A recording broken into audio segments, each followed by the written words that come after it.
2025 has officially ended. We are now approaching our very last month, the month of December. Right? Now is the perfect time to look back and reflect that I actually accomplished the goals that I wrote down on January 1st, 2025, or that I spent all this time continuing being just like my old self, not elevating, not conquesting, not being the best version of myself, right? And we literally have 1 month left, and most of you guys, you look back, you probably don't even remember the goals that you set for yourself January 1st. Most of you guys didn't even write down a goal to even accomplish, right? We're approaching 2026, a whole year had just passed by, and you were in the same exact spot that you were at the very beginning of 2025.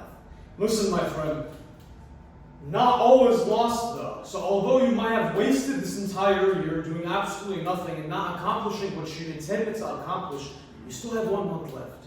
And don't be that stupid idiot that thinks that, oh, I should wait until the beginning of the next year to start. Just start now. Just make the most of this last month of 2025, because you never know. 1 month could be enough to make 10 grand. It could be enough to freaking accomplish anything. You can move out, you can move to a new city, you can do freaking anything. 1 month is a lot of time, bro. Exactly. 30 times. What is 30 times 24? 30 times 24, 720 freaking 7,200 hours, bro. Exactly. That's a lot of time, my friend. That's a lot of time, bro. And if the thing is, people think, oh, I'm just going to start on January 1st, 2026. But then they think to themselves, I didn't accomplish anything. If we go into this year of 2026, these next 30 days, tomorrow is December 1st, guys. Remember this. Tomorrow is December 1st. This next month, these next 30 days can literally change the whole trajectory of your life. Yeah. Right? You need to have this sense of urgency. Urgency is what drives you. What is urgency, guys? What is urgency? Urgency is something that, in my opinion, a lot of people are actually lacking nowadays. A lot of people are lacking. Urgency is having that sort of curiosity in your heart, or that sort of, rush in your heart to make it work out, to stop sitting on your butt and actually tell yourself that these are the goals that I want to accomplish. I'm going to show up every single day and strive to accomplish these goals. Urgency is grasping is having a concept of time and just not floating through the air like a speck of dust. That's what urgency is, being able to, write down your goals and take every single day into account. That's what I believe urgency is. Urgency is what keeps the earth freaking rotating, my friend. Urgency is what actually creates GDP in the world, is what actually creates value in the world, is what actually makes money circulate in the world, and what actually makes new products and services produced on a daily basis. Because urgency is what drives, because the whole workforce is not funded, but it's driven by employees. And what causes employees to work? Because at the end of the day, they all hate their lives, they don't want to work, but what causes them to work? Urgency. Because if they don't work, they're not going to make money. If they don't make money, they will freaking be poor. They won't have a home. So because that fear of not being able to live at least a decent life and being a poor person living on the streets, that fear creates urgency to get up and work even if you don't want to. Yeah. That is what urgency is, what drives the world around, is what actually keeps people moving, and what you need if you want to become rich and successful and whatever the hell you want to accomplish anything. Without urgency, your body will think that there's no point in working. So you need to create urgency. And that's why you wasted this whole year, because you had no freaking urgency to begin with. Exactly. One of the things that I like doing to actually up my urgency is I set due dates for myself.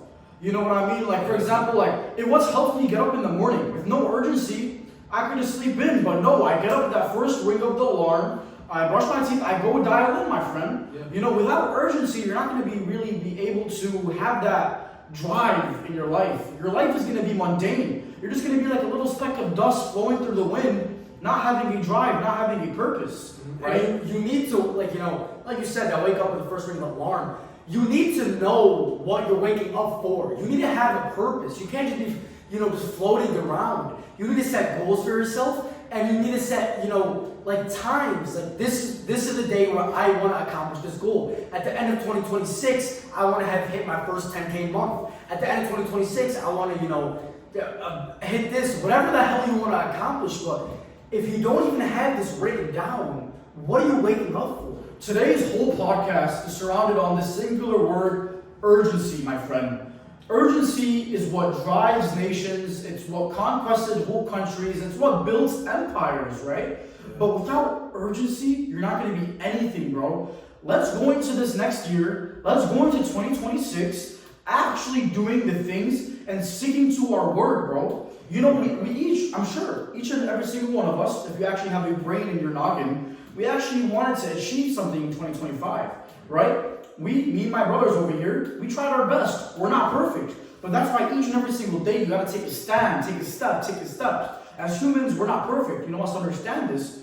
But also at the same time, it doesn't mean you be like a degenerate wasting time and just constantly being a dopamine slave, right? This is a very big thing. You're not gonna attain urgency if you constantly be a dopamine slave. Yeah, bro, and you can see the pattern between successful people and urgency. Like, for example, I don't know, like Iman Gadzhi, I hope everything's good with him. But his parents divorced or something like that when he was a kid, when he was like a baby or something, and he was left with a single divorced mother that raised him on her own, that couldn't, spend time with him because she had to work to provide for him. That created urgency to get up and do something to fix the situation. I can go on for so long. You can see so many different stories of people that were in devastating situations, but they got out of it.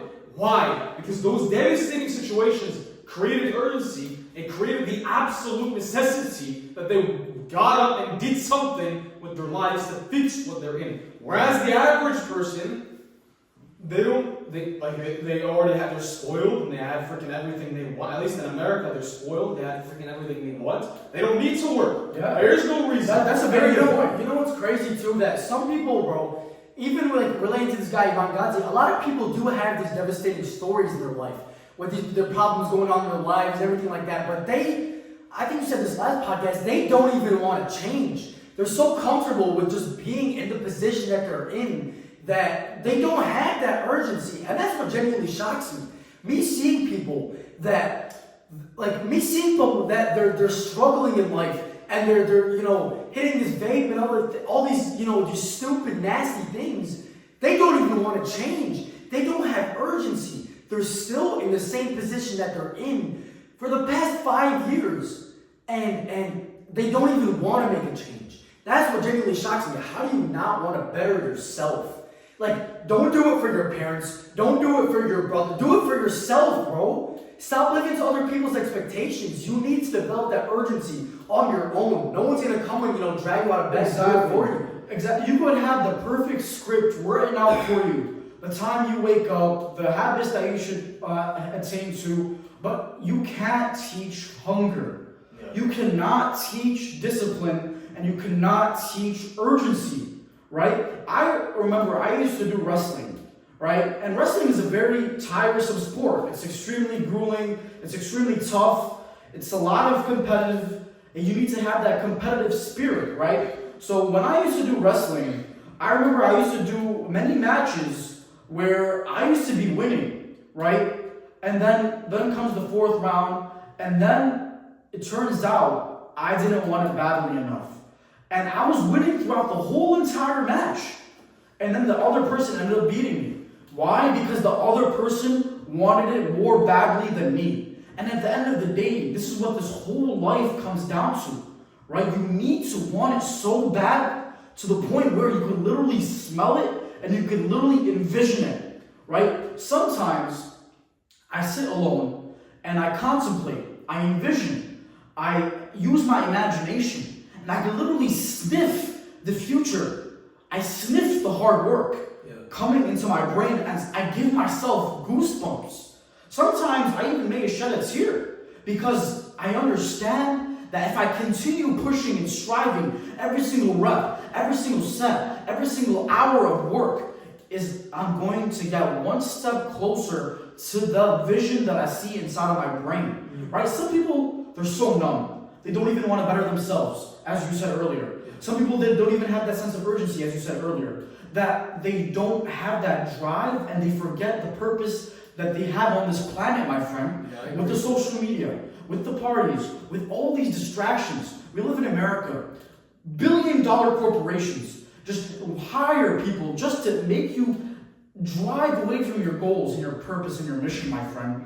You need to understand this, and you need to understand this to its maximum capacity. There are people out there, billion-dollar corporations, that want to see you weak, and they understand that the power of your mind is something so extraordinary, right? And that's the point where it's literally incomprehensible. Exactly. And if you do not master your mind, you will not master freaking anything. So the first step to mastering your mind is just thinking highly of yourself. Yes, that's a very good point. Without self-belief, you're not going to have that urgency. It's like a domino effect. They all play with each other, my friend. Exactly. And in order to actually have this urgency, you need to think highly of yourself. For example, me, when I walk into a room, I don't care if this sounds narcissistic. I genuinely don't give a singular damn. When I walk into a room, the whole energy freaking shifts. The whole freaking energy just makes a whole 180. I don't give a singular damn if this sounds narcissistic or not.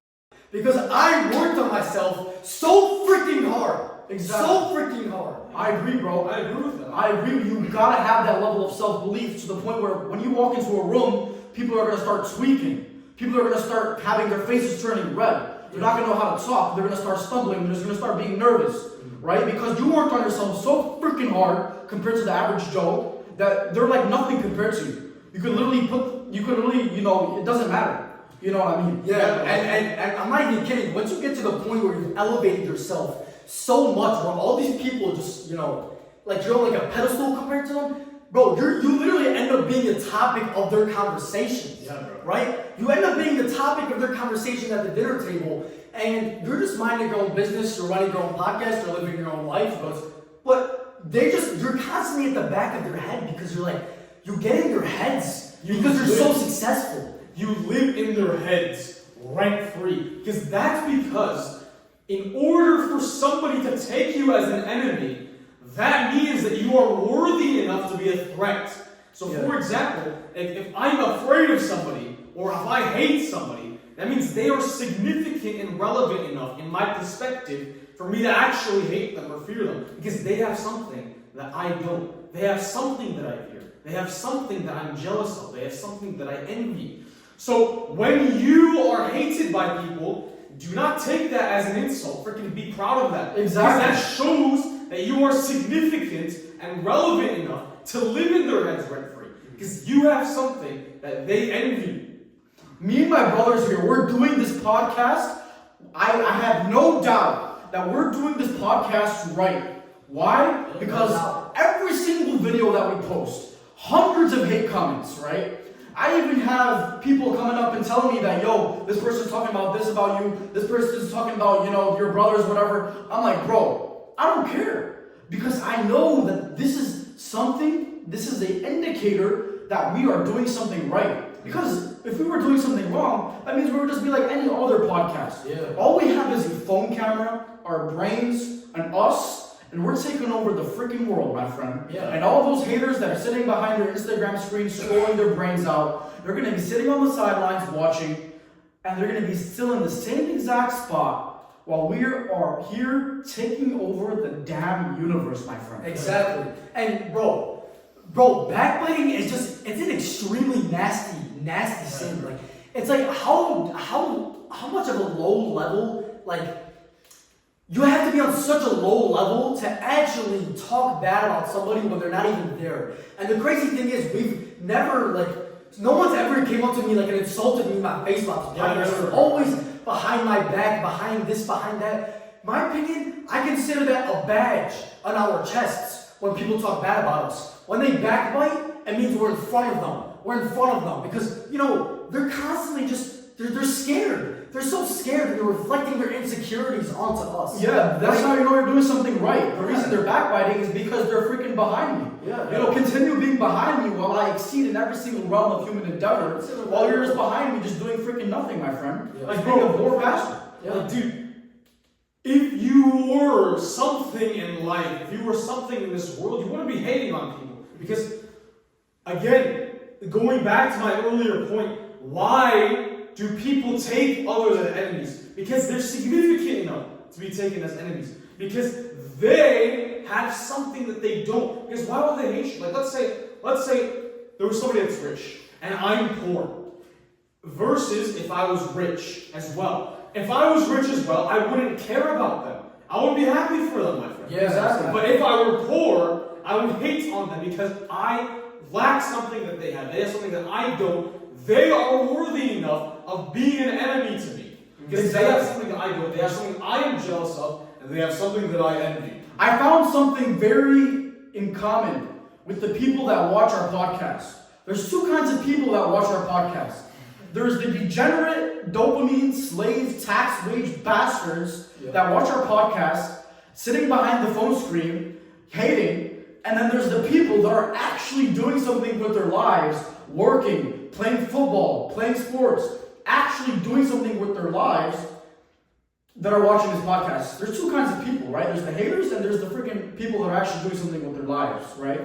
You know, this says a lot about their character. It does, right? It does. Yeah. A lot of our supporters, they strive to become something in their lives. And I'm not gonna lie, us three, we are not the type of people to ever talk about anybody because of how nasty, disgusting sin it is. If you were just to come and hang out with us three, go out with us to eat, go out with us anywhere, your brain would just be like you have so many abundant ideas in your brain after you've hung out with us. All we're talking about is how we're gonna better ourselves, how we're gonna, strive to make more money this month, how we're gonna, increase our production on the JMT Show, how we're gonna do this, how we're gonna do that. But other people, they have nothing else to talk about other people. And this is something that I genuinely go by. I believe that God rewards those who genuinely strive and push every single day. And God tests people in many different ways. You may come from a wealthy family. You may come from a family that's, in poverty. You may come from a family that's not doing so well. But even if you come from a wealthy family, God is testing you. How are you going to use these blessings that I have blessed you with to become successful, to give back to the needy, to spread goodness in the world? But most of these people, they just sit back and kick their legs up like they're so entitled, like they've already done something. You haven't done anything. You haven't done anything in your life. I remember one time I had a conversation with an individual, and I was telling him I was running my own window cleaning business, right?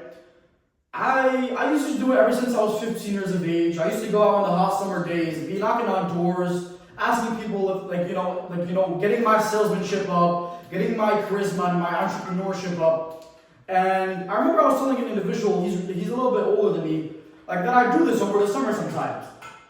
And he said, bro, I feel too entitled to do that. I'm like, bro, who do you think you are? Yeah. Right? So, you need to, at some point in life, you need to get down and dirty in the trenches in order to actually taste what it likes to be successful, my friend.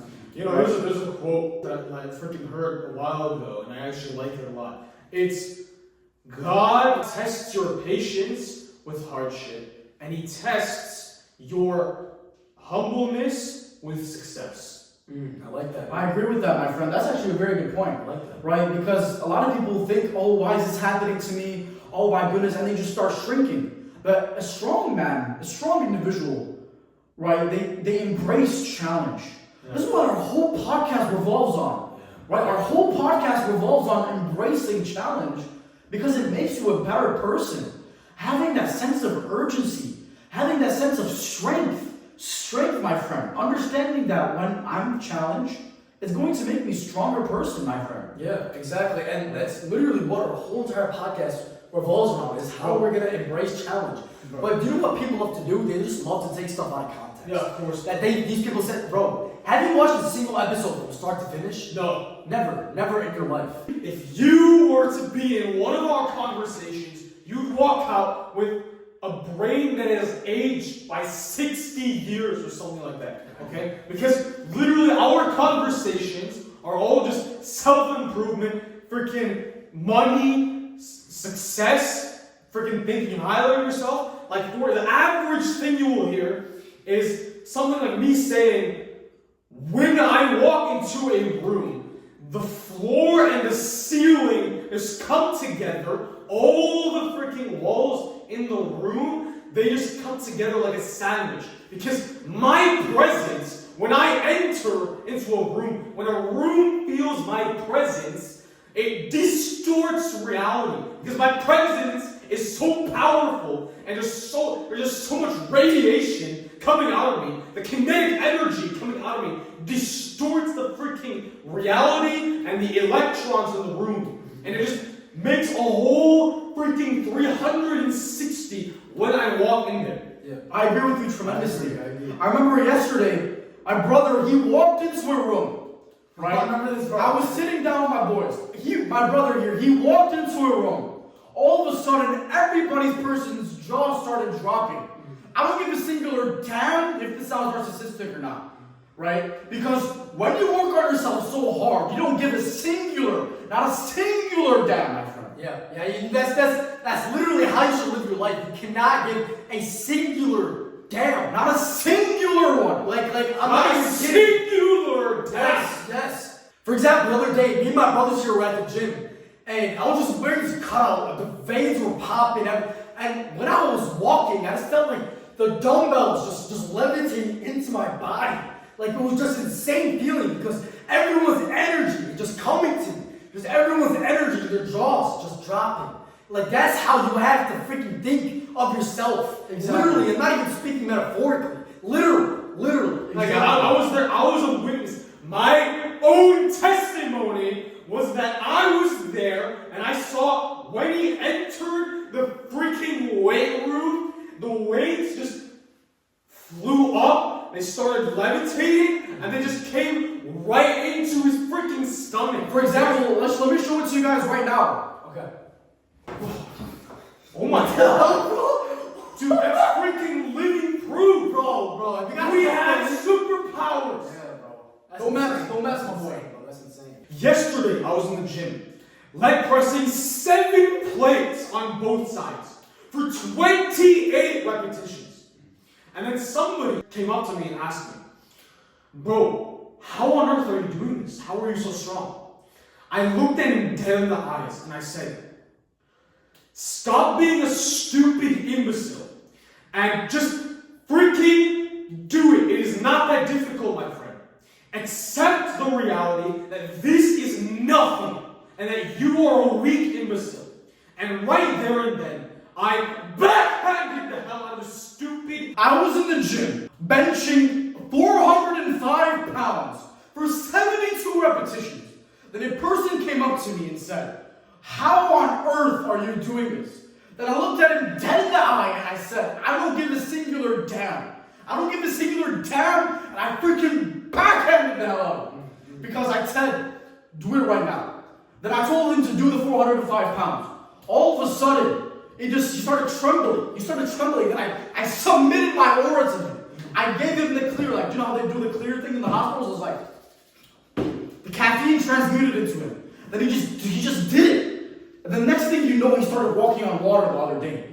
This is a sign that you need to have a level of belief, self-charisma, to the point where it's so freaking infectious. Yeah. It's like a freaking disease. It just freaking spreads, my friend. Yeah. Bro, I actually remember this story. It was insane. I was doing some bicep curls, but I was looking at my brother, and when he backhanded the hell out of him, I just saw him fall to the floor. And I was like, oh my god. But all of a sudden, my brother just, no reaction, no nothing, wasn't even fazed. He went and put his hands on him. The guy just got up and freaking benched to 405 pounds. The guy's like 75 pounds, he looked a little twig. I don't even know how he benched it. But it just the energy was emitted. We're just emitted to him. Like, if he just freaking benched it. Like, I don't know how. Bro, because that's the power of your freaking mind. Like, bro, Yeah. like the only reason you are not able to bench 315 pounds for 50 freaking repetitions back to back no rest whatsoever, without any hesitation, and without freaking being tired in even the slightest way possible, is because you think it's difficult, my friend.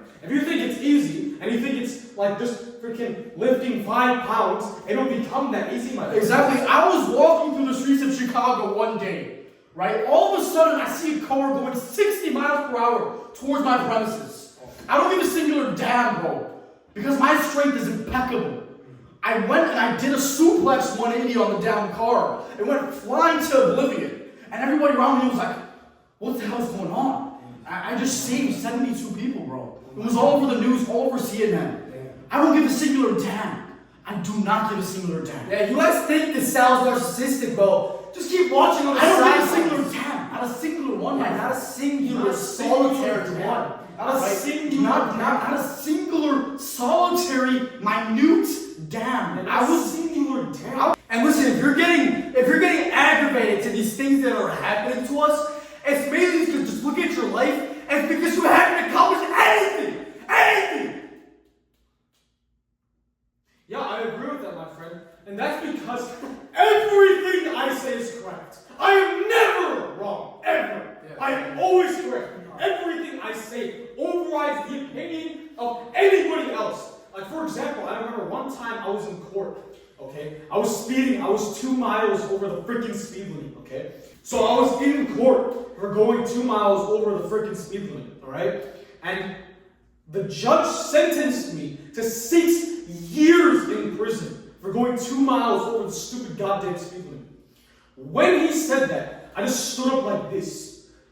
And I told the judge, you stupid piece of shit. I will not call you your honor. You will call me your honor. My honor disagrees with you because everything I say is correct. I am never wrong. I am always right. My opinion overrides the opinion of freaking anybody else because I am so intelligent. So then I walked to the judge and I said, my honor disagrees with you. And I told him, I will sentence you to 70 years in freaking prison and 7 death sentences with the freaking electrical chair. And then right there and then, he was like, how can you do that? And then I looked at him dead in the eyes.